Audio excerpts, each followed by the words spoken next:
Amen. Purihin ng Diyos sa magandang mga awitin na narinig natin sa hapon ito. It's always nice to see that the praise and worship group is expanding. Amen. But it's more exciting to see that there are new faces that we could see every day or every week. Magandang hapon po sa ating lahat. Magandang hapon po. Ako po ay si Joey. Sa mga hindi nakakilala, yan lang po namin. Before we start, I would like to greet each and every father in the house. Happy Father's Day. And for those who are fathers-to-be, Happy Father's Day in advance. I believe our theme for this month is in service, but we will touch a little bit about, in commemoration of Father's Day.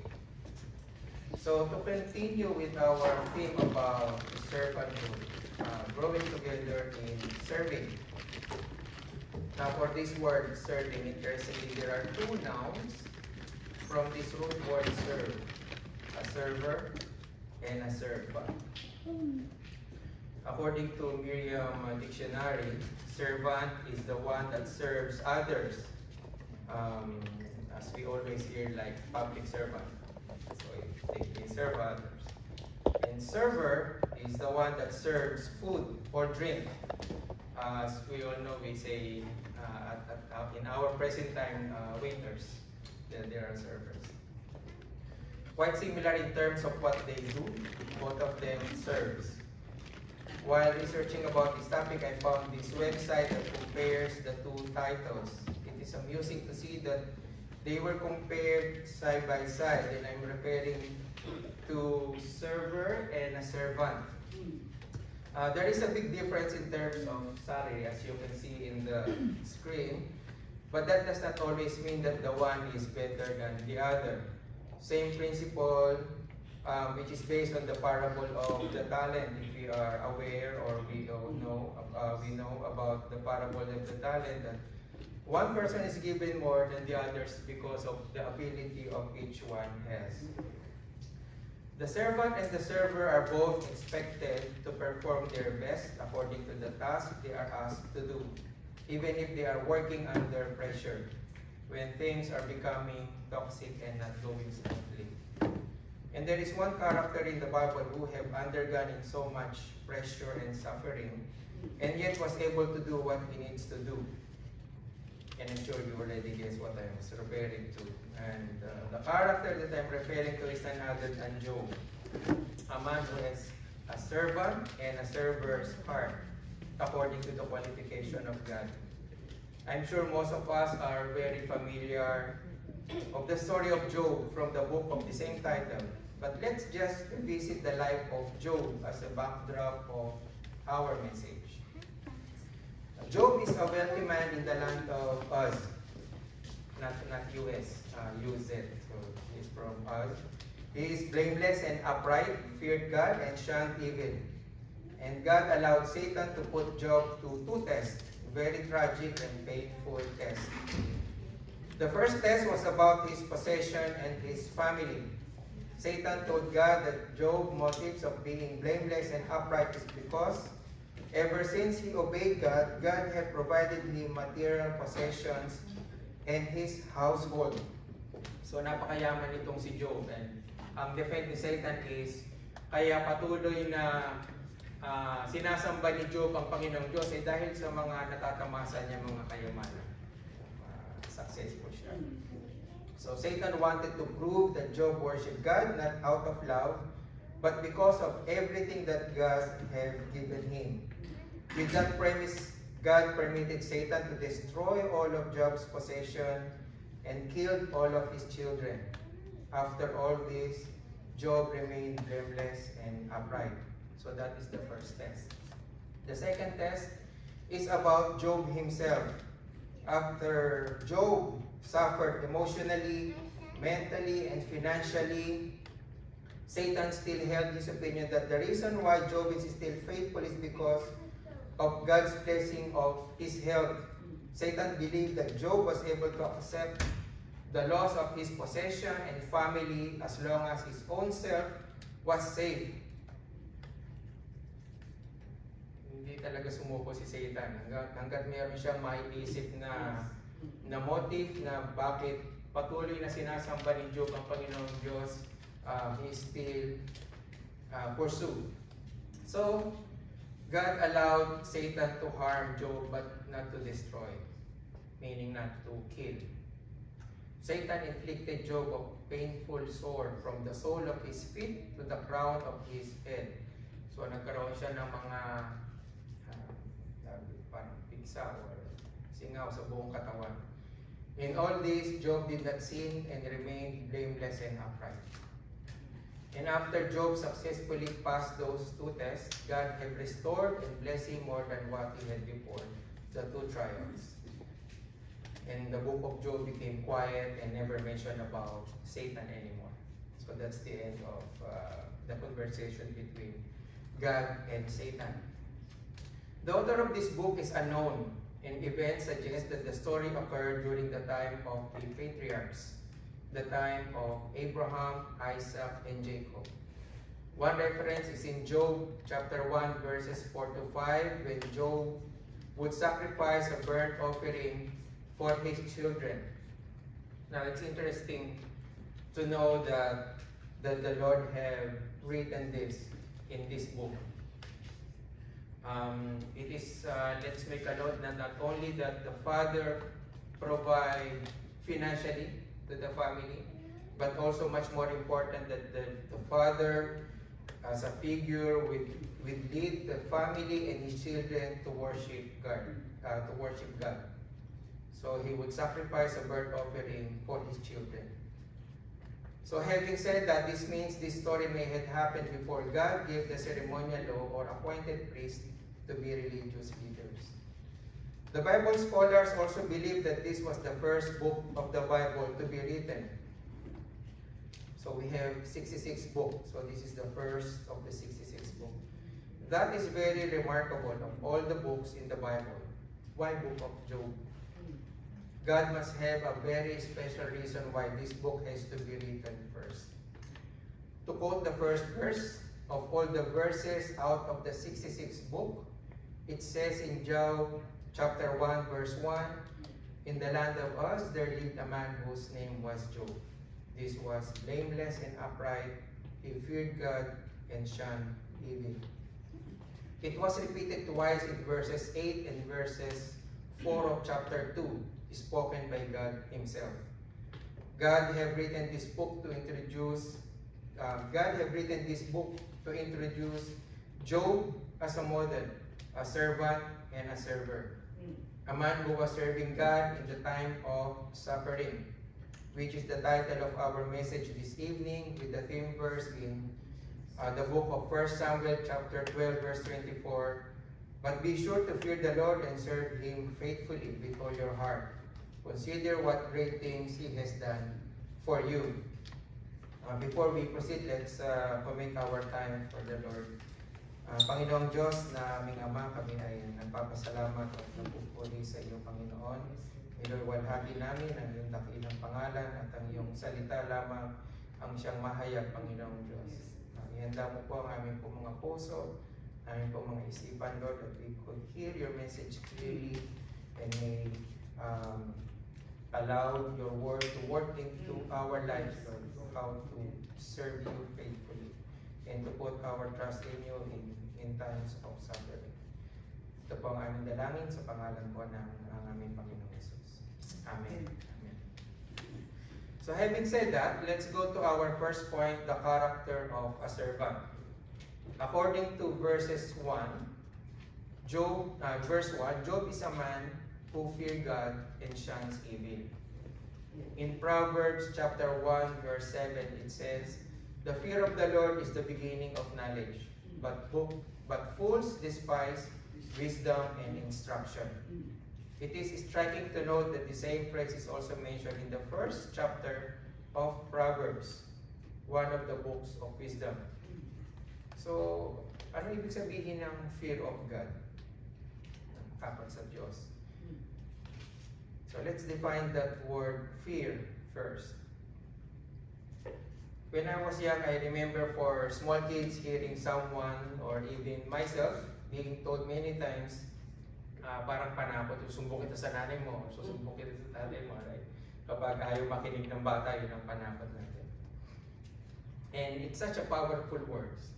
I do not know now, but back then it's a powerful words. When a child hears that, they will really pay attention. It's because I knew my mother and my father so well that if I did not obey, I will surely get something.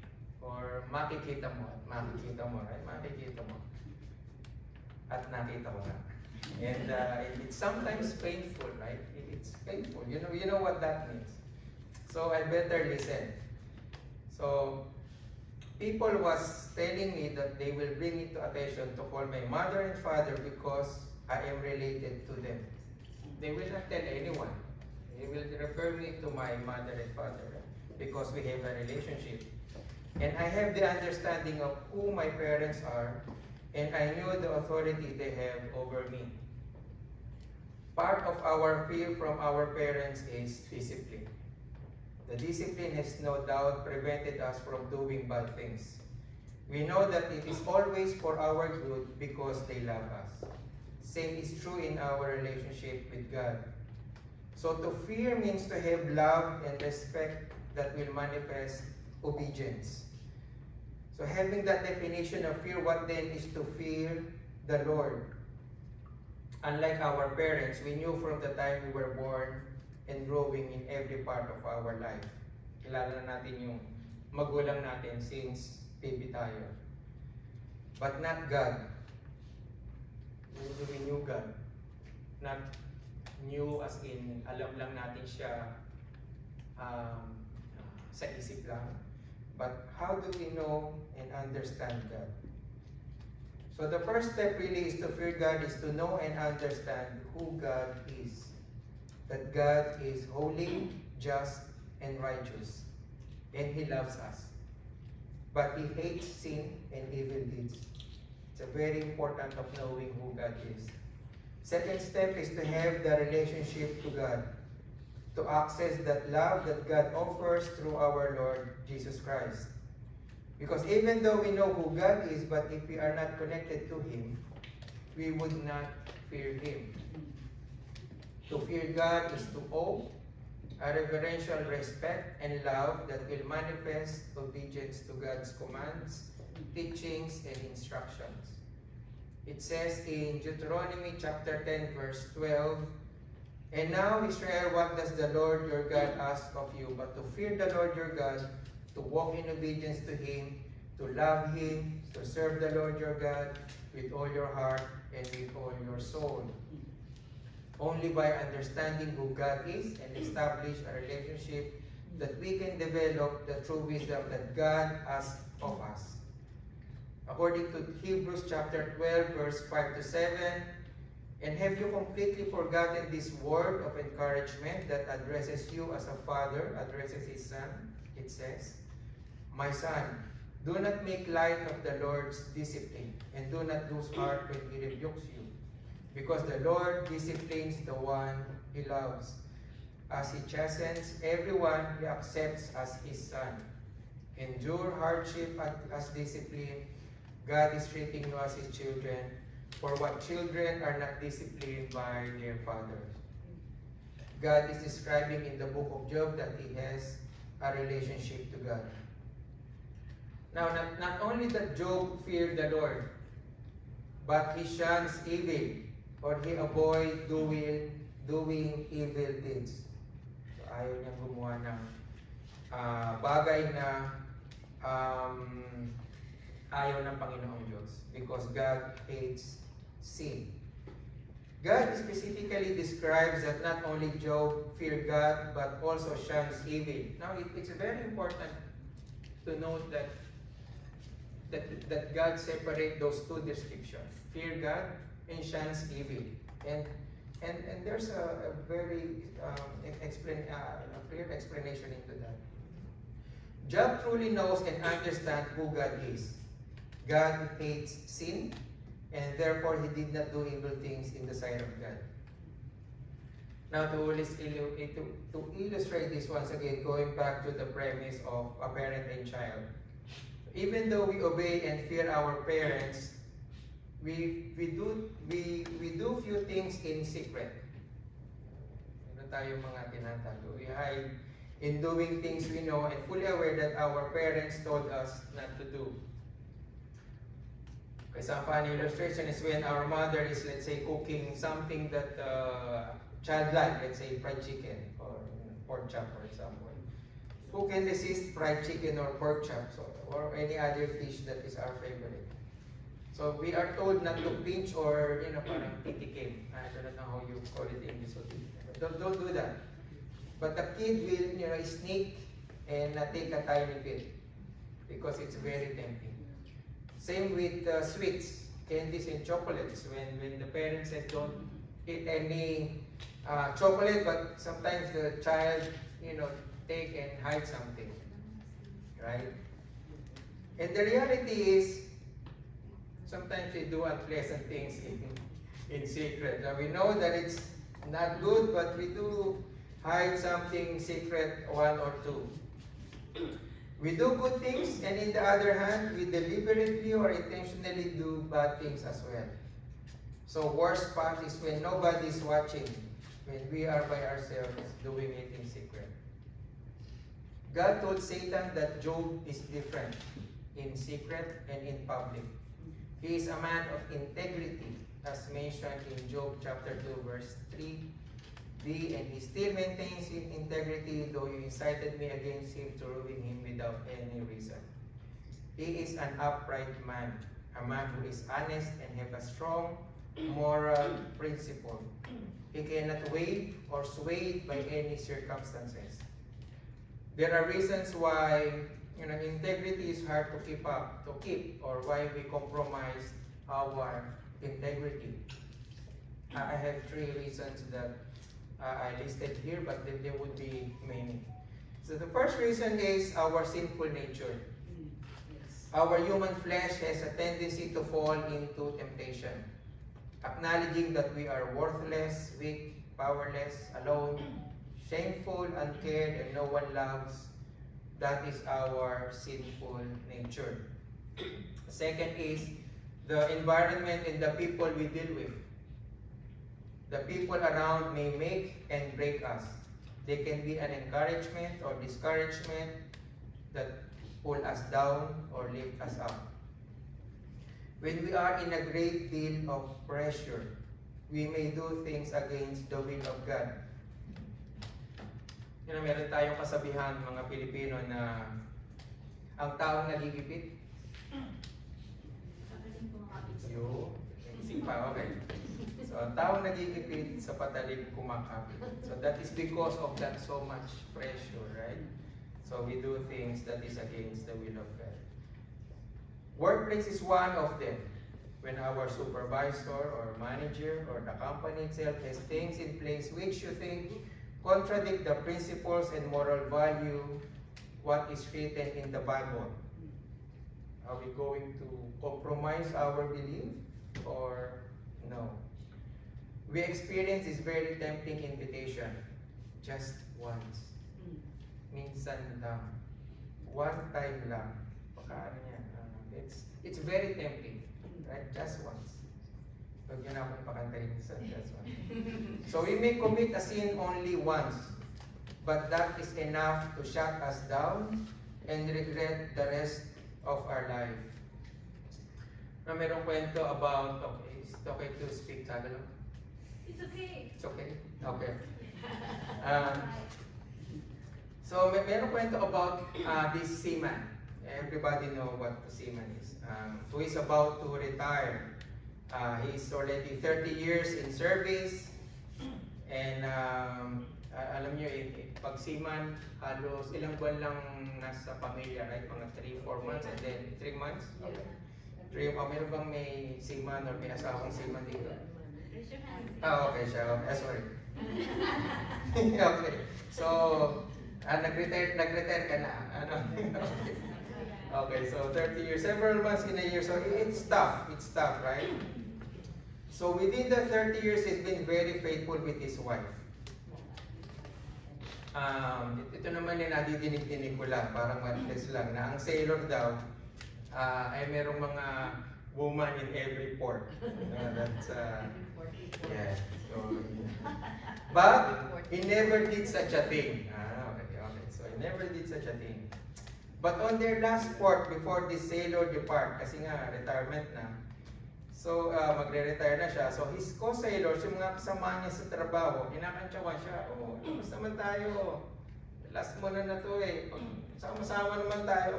Tayo, you know. And siguro sa kakapilit. So sabi niya, sige na nga, one last time, first and last, that's it. So being provoked, told himself it's going the first and last. And okay, so he went along and they went. So that's done. So he went with their friends and do the thing. And he went home. He went back to his family. But after a year or so, his wife passed away. And not too long after that, he also passed. They were diagnosed and died of HIV/AIDS, sexually transmitted disease. It is just once. Just once. In the story of Job, he has a bitter wife. I keep wondering why when the children are having party, why they did not invite the wife, right? So, unfortunately, the wife was left with Job, who told him in verse 9, "Are you still maintaining your integrity? Curse God and die." So this is the pressure that Job is experiencing during that time. And also with his friends, though they sympathize with him, but keep accusing him that the reason why he is getting punished is because he committed sin. When in all honesty, Job knows that God doesn't have any charges against him. Now just come to think of it. What if Job have given in from his wife or his friends and committed sin against God? One sin is enough to disqualify Job to be blameless and upright. Just once. It would have been a different story. There would be no book of Job. Satan would win the test that he was right and God was wrong. He would be laughing so hard that God made a mistake when he handpicked Job, that there is no one on earth like him. But it is not. Job did not buy the just once. He would not commit sin because God hates sin. The third and last point, and the most painful one, is the sufferings. On the surface level, Job has a valid reason to rebel against God. Never mind the material possessions. But to lose a child is very hard to bear. Now, losing 10 children is indescribable. Or he lost all of his children, because you may say, oh, maybe because he has maybe more, another few children left. No, the 10 children are all their children. They're all gone. In just one day, he became childless. And while suffering in deep grief, processing in his mind what had just happened in his life, and what he did, he doesn't deserve that, all of those. He got afflicted by painful skin disease. We have a saying that when it rains, it pours. In Job's case, it's not just rain, but it's a tornado, volcano, tsunami, and COVID all at the same time. The sufferings that we are referring to is not only on a personal level. People also lose their integrity because of the sufferings happening around us. They started questioning God. If God is love, how come He allowed children in third world country die in famine? If he is God of peace, why there is war? And questions after questions of why a lot of sufferings in this world. And maybe at one point in your life, you have questioned, why am I suffering like this? And the sad part of that is when they cannot find the answer, they turn away from God. You may have some undesirable or bad experience. Let's say, for example, have you experienced eating in a restaurant and after that you did not come back anymore? It's like, that's X, right? Sometimes. But it didn't, but it didn't make you stop going to restaurant, isn't it? Maybe you stop going to that particular restaurant, but still you go to other restaurant. Or maybe you still come back to that restaurant, but you did not order that particular dish anymore. Or any one of you have a bad experience from work. And then you said, oh, because of my bad experience, I decided I will not work my entire life. Because of your experience. Have you make that thought? Or it's just this, because that's outside. Sino natinik na ng isda sa inyo? Tinik? Tinik everyone? Anyone? No? I natinik na ako many times. Sakit, right? And sometimes it is scary. If the banana did not was able to take it away, you will do like rice with water and you pray. It's scary, right? But did you stop eating fish? No. I still did not stop eating fish. It's good. It's tasty. Then why is it when someone experiences difficulties or sees sufferings in this world, the result is turning against God or stop going to church, stop believing that God is love, or questioning God, that maybe God is not that powerful? When we start questioning and blaming God, it means still we do not know who God is. We do not fear God. We do not have the understanding of who God is, and we don't have true relationship with Him. Our faith in God does not guarantee personal proper prosperity, as well as lack of faith does not guarantee troubles in life. We need to understand that we live in a fallen world. God allows suffering. Not only that we need to know who God is, but we also need to understand that we live in a fallen world. God allows sufferings, but God set His limits. If we always knew the reason and have the answers for everything, our faith would have no room to grow.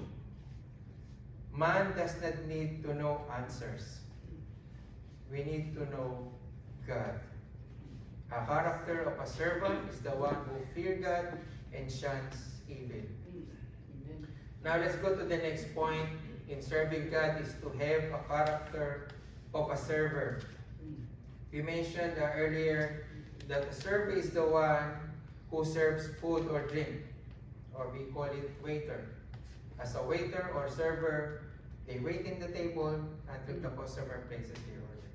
And waiting is not an easy task. Waiting is hard. It is one of those things that we do not like ended up with. Unfortunately, all things in this world requires waiting.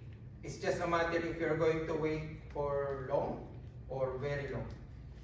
Waiting from, will it be from medical result, number to be called in a restaurant or government service, or Service Canada, package to be delivered, or if there is anyone here waiting for the special someone and to say yes. No?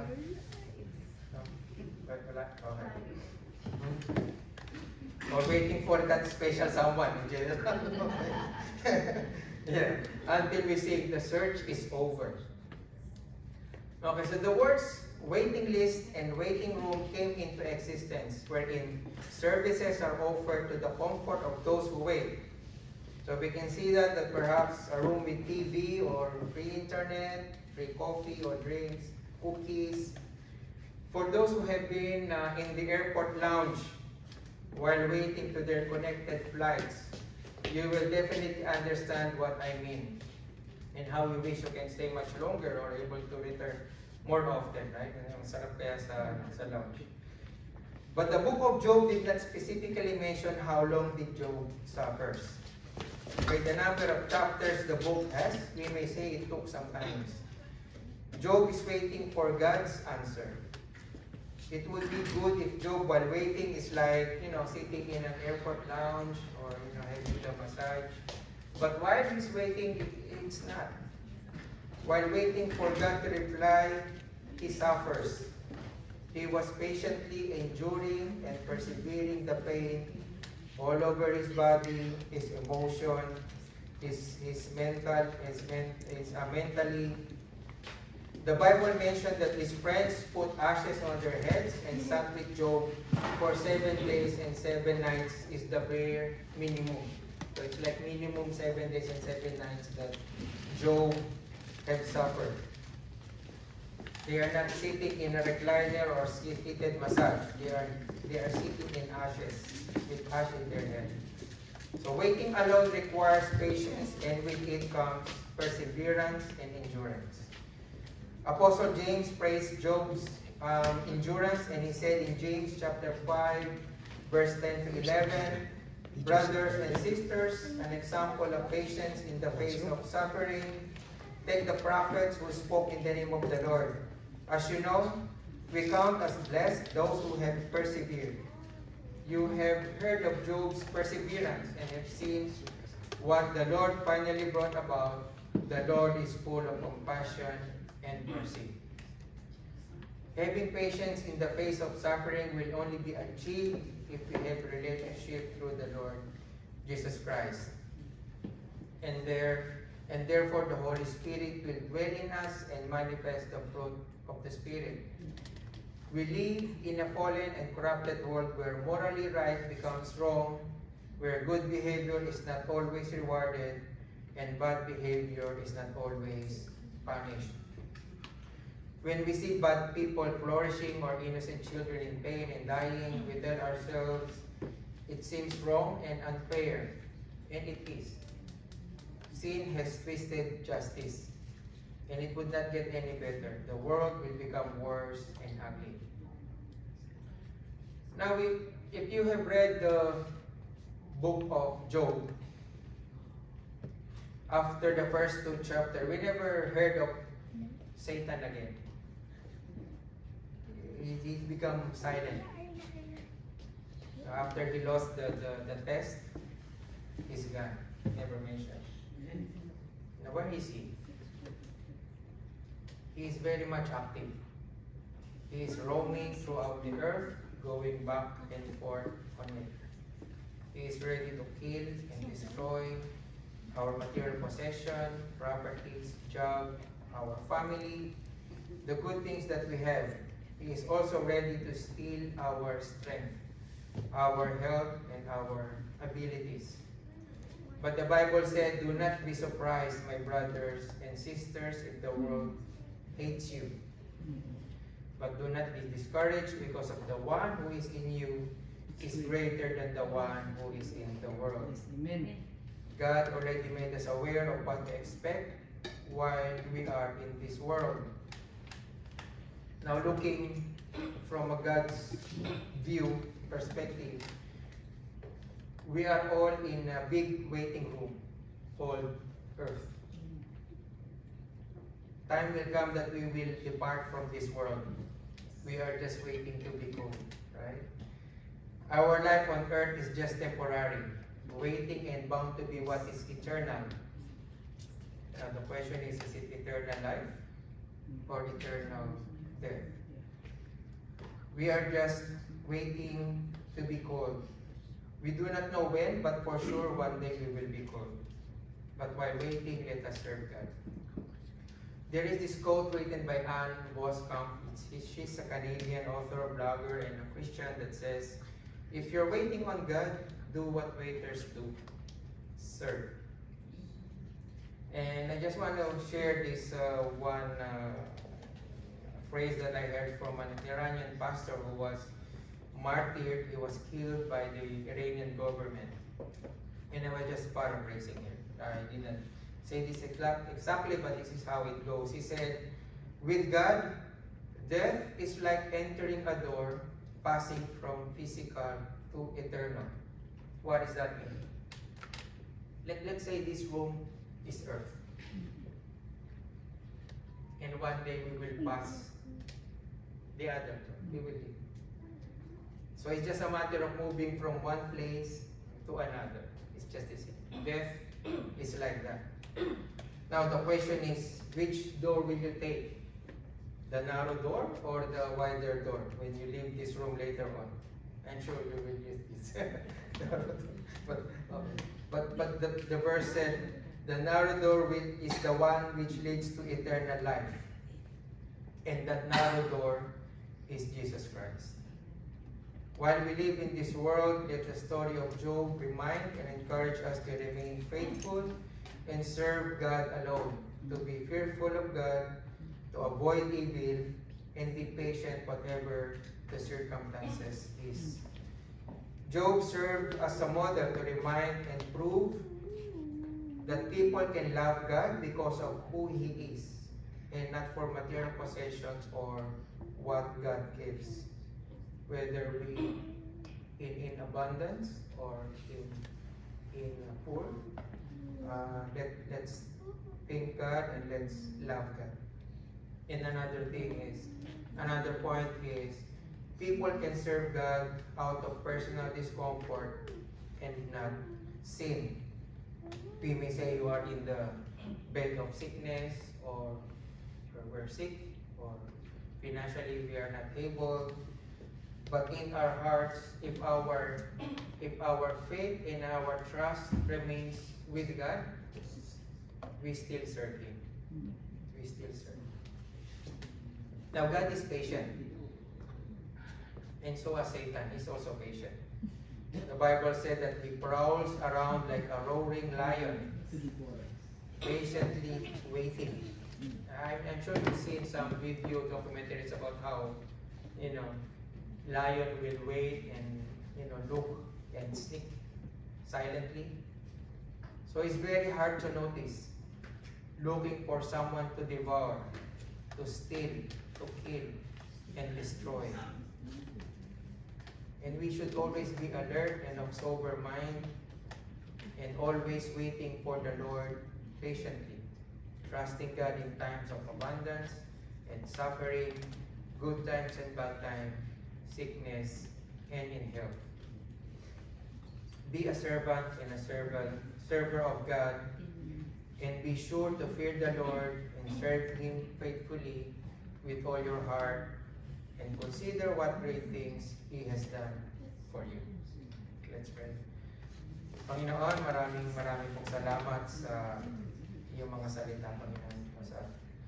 Maraming salamat, Panginoon Diyos, dahil pinakita niyo po sa amin at pinakilala kung sino si Job.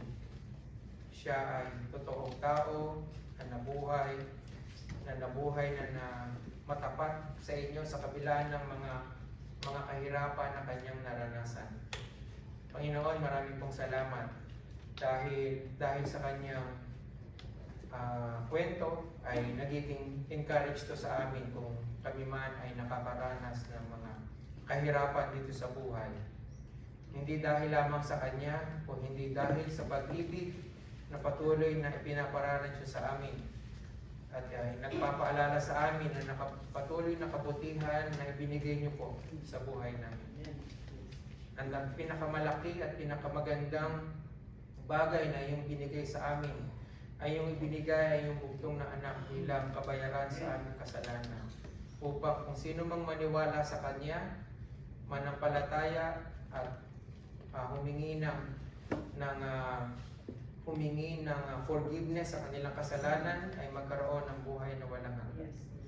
Lord, maraming salamat, Panginoon Diyos, sapagkat makamit namin ang kayamanan dito sa mundo, pero mawala ang aming kaluluwa ay para saan ito? At ang aming kaluluwa ang mas importante sa inyo, Panginoon Diyos.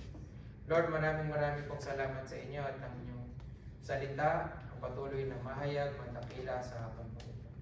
Ito po ang aming dalangin sa pangalan po ng aming Panginoong Jesus. Amen.